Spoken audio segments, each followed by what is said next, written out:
publicistas, etc, etc, que me encantou, assim. Eu disse, meu Deus, isso aqui me abriu um mundo e eu quero saber mais. Eu quero saber mais, etc. E me deu um sentido de vida, no fundo, que eu era muito confuso e tal, né? Não era estudioso como eu depois passei a ser e tal. E no fundo, essas leituras me deram um sentido para a vida.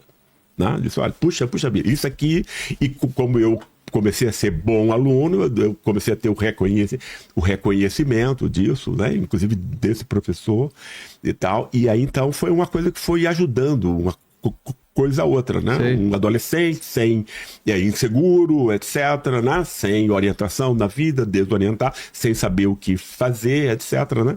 E aí, quando eu entrei nesse mundo da leitura, etc, eu meio que me encontrei, né? Passei para o direito ainda como uma coisa pragmática, etc. Mas aí já no direito eu comecei a ler filosofia, eu lia muito literatura, ciências sociais. Sem parar o direito, etc. então, você não parou? Você não parou? Não, eu não parei, só para terminar, né? E tal, e depois eu iniciei imediatamente o mestrado de sociologia lá na UNB também. Tá. Mas eu já fazia aulas. Quer dizer, mesmo como estudante de direito, eu fazia aulas na economia com um professor que tinha muito bom, que ensinava o capital de Marx, etc. E coisas assim, né? Então foi um pouco essa foi a origem do meu interesse, etc. E aí foi para a Alemanha, aprender alemão e... Aí eu comecei a me interessar pelos autores que eu considerava os mais críticos, né? Eu comecei com Marx, né?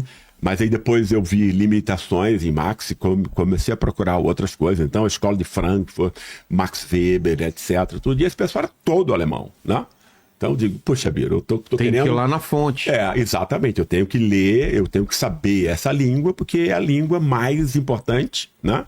Para você ter o acesso ao conhecimento humanístico, filosofia, ciências sociais e até arte, no fundo, né? Sim. Então, foi uma coisa que foi um cálculo bem pragmático. Eu sabia que era uma língua muito difícil. Pois é, né? Aí eu disse assim, puxa vida, eu tenho que ir jovem para lá. Né? Você foi com quantos anos? Fui com 26. Tá. No ano em que eu consegui quando você foi, você não sabia bolsa, nada de alemão? Não. Sabia que doideira. Foi loucura total. O inglês você dominava? Não, inglês eu falava e eu consegui uma bolsa para Nova York no mesmo ano. E aí? Consegui a bolsa para a Alemanha. Mas aí eu fiz esse cálculo. Então. Né? Eu disse assim, puxa vida, eu vou precisar ir para a Alemanha de mais tempo, aprender essa língua. Vou mais jovem. Depois eu posso ir melhorar o meu inglês a hora que você quiser. Que eu quiser, que foi exatamente o que eu fiz, né? Depois. Então eu sabia que ia ser muito difícil, mas não me arrependo nada do que eu fiz. Né? E tranquilo aprender alemão? Não, foi dificílimo. Aquelas placas de trânsito que a palavra é o... desesperador. Não é? Eles juntam tudo numa palavra só, né? Eu tive sorte. Entrada alta da não sei o que, da Floresta Negra vira terrível, só demais. Eu lembro que no dia que eu cheguei, eu tinha feito um curso básico aqui antes e tal. Quando eu cheguei, liguei a TV, eu não sabia o que era frase, palavra. Meu Deus, isso é um negócio louco. Não é alguma coisa que você fala, deve estar falando mais ou menos. Não, é como você vê russo, como você vê turco, etc. Que desespero. Né? É um desespero. Eu tive uma sorte que com 2 semanas eu comecei a namorar com uma moça alemã. Aí me já ajudou facilita. Muitíssimo. Né? Entende? Aí eu comecei a ter um pouco mais de coisa, e aí comecei a estudar mesmo. Enfim, a língua alemã, que é um negócio que eu nunca... gostei muito, né? De você estudar a língua e tal, para não é um negócio que... Não, mas eu fiz e faço quando é necessário. Então foi uma... E foi lá foi muito esforço. Estudar onde lá? Aonde? Lá na Alemanha, você foi... Eu estudei primeiro em Mannheim, no instituto ligado ao DAAD, que foi quem me deu a bolsa, uma espécie de CNPq alemão. Né? E eles davam, sabendo que a língua era muito difícil, eles davam a bolsa e um curso de alemão antes para a pessoa aprimorar o conhecimento. Né? Entendi. E E seu interesse foi mudando conforme você teve na Alemanha? Mudou tua visão de mundo? O que mudou? Mudou. Você estando lá? Porque você saiu do Brasil, vai para um país totalmente diferente. Claro. Você adaptou tranquilo lá, com comida, com os costumes, ou demorou? Não, demorei. Não foi, nunca é tão fácil e tal. E o jeito alemão também Como que é muito diferente. Eles são mais nosso, frios, são mais calorosos? Como que é? Eu acho que eles são tão emotivos que eles criam uma barreira inicial para não se expor. Foi assim que eu comecei a compreender. Né?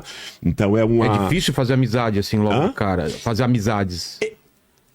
Eu devo dizer, eu não posso reclamar muito disso. Entende? Porque eu tive ótimos amigos alemães. Tá?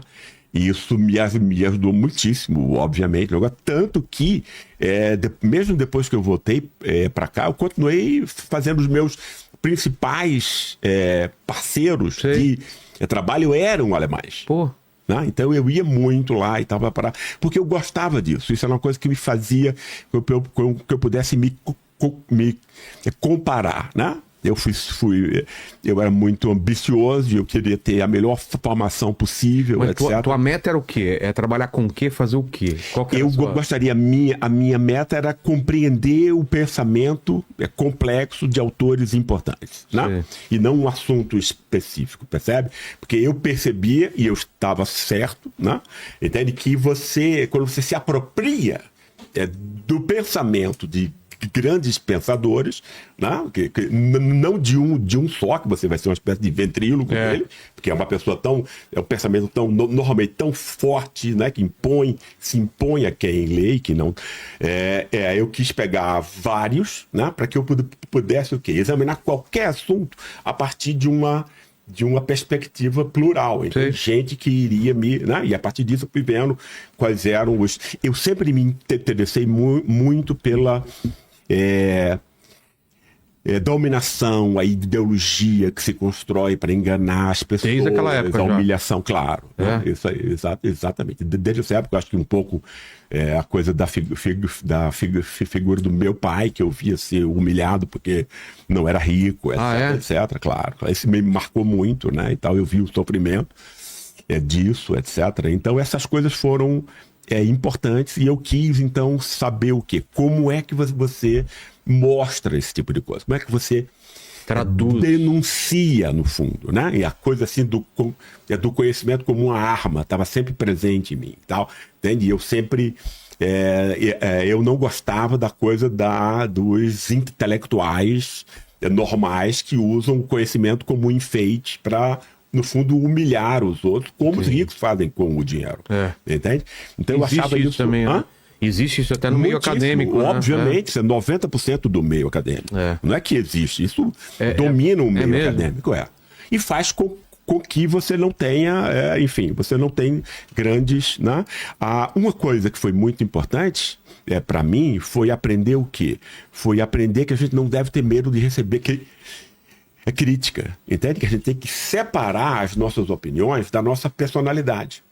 Porque se você junta as duas coisas, que é o que acontece aqui, né? Você atacando a ideia de uma pessoa, você está atacando essa pessoa.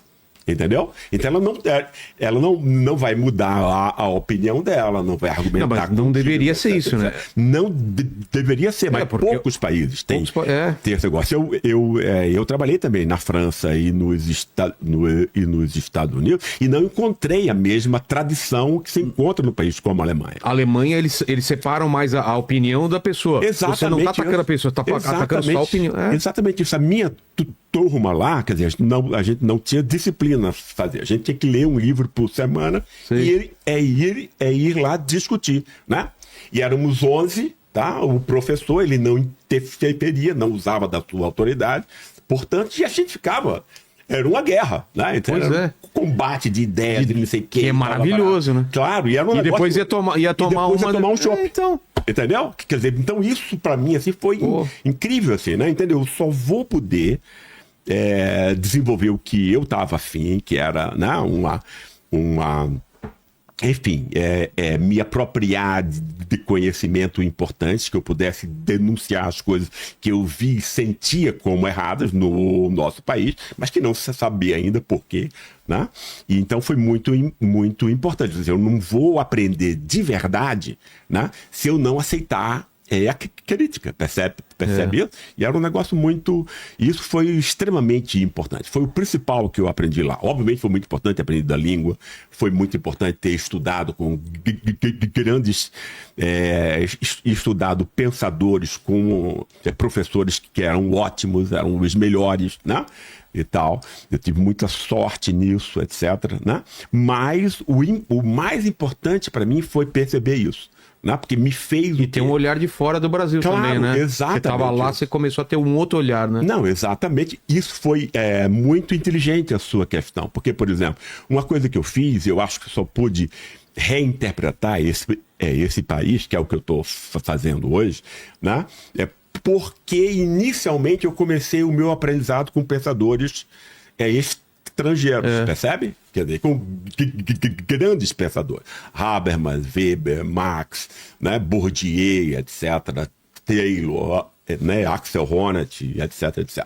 Então, a partir desse conhecimento, que é sofisticado, é o mais sofisticado, é de vanguarda, né? Eu pude o quê? Eu pude compreender, eu pude criticar imediatamente os autores e os pensadores que tinham montado essa imagem de Brasil, entendeu? Que era superficial. Eu achava a maior parte era muito superficial. Entende? Então você, por exemplo, Max Weber, que foi o autor que eu mais estudei, e eu estudei muito, né? Eu estudava, entende? Weber eu estudei 8 anos, né? Entendeu? Então era um negócio assim, né? Quer dizer, e ele é a principal referência para todas as ideias que se tem hoje sobre o nosso país. Que é patrimonialismo. O patrimonialismo é um conceito de Weber. Uma cultura da corrupção, etc., montando patrimonialismo no Estado e tal, entende? Tudo isso era retirado de contrabando de Weber, entende? De pessoas que tinham acesso a textos aqui e ali e tal, e não tinham uma compreensão do autor e da dinâmica do seu pensamento. E esse pessoal foi que construiu a identidade nacional brasileira, percebe isso? Né? E usando para o pior motivo, que era conservador, elitista, potencialmente, implicitamente racista, etc, etc. Então, para mim, foi extremamente importante, né? Não ter me formado nem no Rio, nem em São Paulo, onde eu certamente iria admirar figuras, um viés, né? como figuras sagradas, etc., outras pessoas e tal, entendeu? Né? Me deu uma enorme confiança, né? Porque quando eu cheguei aqui com 30 e poucos anos, tinha 2 ou 3 autores que eu sabia muito bem, percebe isso? E eu via gente que era muito mais velha do que eu, que não tinha se aprofundado efetivamente. Você lê 4, 5 livros de um autor e você acha que você é um especialista no cara. Isso é risível, entende? Isso é ridículo. Se você faz isso num contexto sério, acadêmico, claro, né? Você vira café com leite, etc. Né? Entende? Então,